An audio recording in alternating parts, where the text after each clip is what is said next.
Hey everybody, hope all of you are doing well. So today I'm going to be reviewing Death Wish 2, which was released in 1982. Charles Bronson returns to reprise his role as Paul Kersey, an architect who basically takes vengeance on those who hurt his family. So after the events of the first movie, Paul decides to move to LA. Well, that trip is very short lived as he has to go back because his daughter is the victim this time around after being basically attacked or assaulted by these criminals. And once again, he goes on his vengeance path to take out those who hurt his daughter. Now, what I like about this movie, even though it came out in 1982, it still has that mid to late 70s just grittiness like the first film had, which I do like. You still get that like grittiness, score that the first movie had, and I think it works really well considering it's a early 80s action film. It still has that 70s feel to it, and I think it works very well. Now, in some way, you kind of can say that this movie and the first movie are just one giant movie with maybe few years in between, because it literally picks up not too long after the events of the first film. It's taken place a few years after, and it kind of has almost that same feel as Halloween and Halloween 2 has. But the difference between this and those films is that those two movies take place in the same night.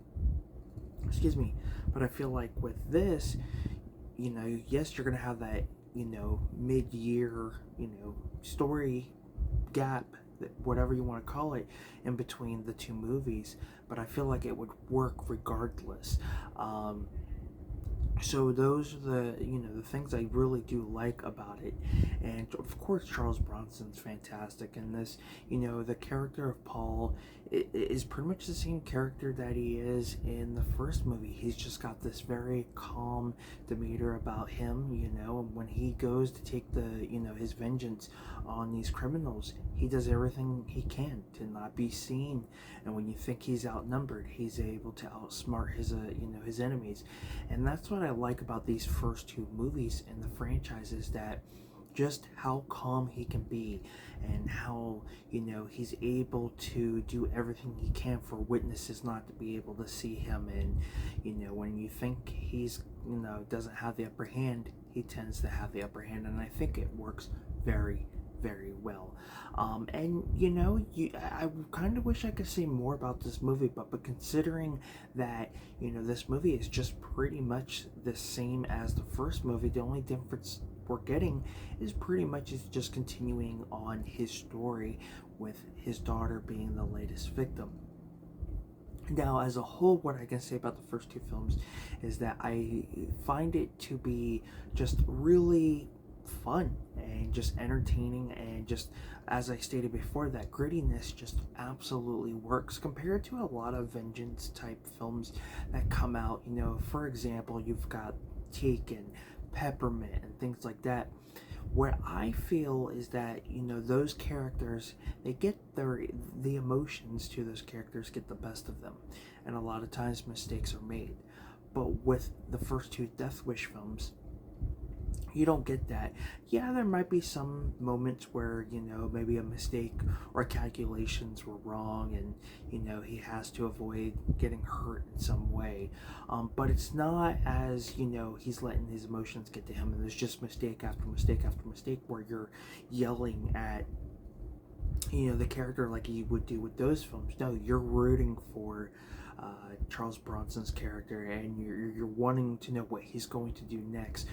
What unexpected thing is he going to do to take out these criminals? And I like it. It just works.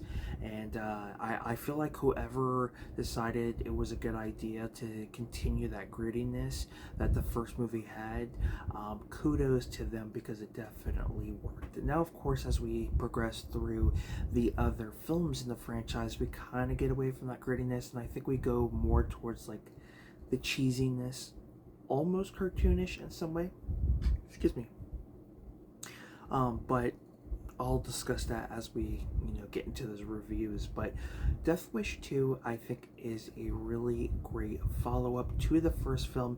Yes, you are kind of recycling the plot in some way, but you're continuing that story with Paul himself and, his family and, having to take vengeance on his daughter. Now, there are more things that happen into the film that ties in with everything, and I'm not going to give that away. So if you haven't seen the film, I would recommend you guys go ahead and do so. Definitely check these first two films out. I think you guys will have a good time, and then when you're ready, check out the last three. But keep an eye out for my reviews for that. But yeah, that is my review and my thoughts on Death Wish 2. So again, I hope you guys enjoyed this, and if you've seen it, please let me know down in the comment section below what your thoughts are on this. And you can give me your thoughts on the first movie as well as the sequels.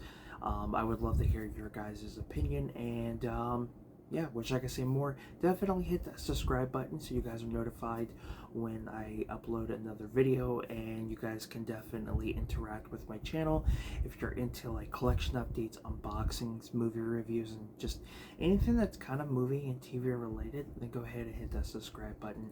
It's very much appreciated, and share my video. It helps me get out there, and it brings my channel a bigger and wider audience. So if you guys would also like to take the time out and check out my eBay store, The Awesome Things We Love, that's going to be down. The link to that will be down in the description below. I'm Film Talk with Mikey. Till next time, guys, we'll talk films. You guys have a good one. Take care, and I will see you guys next time.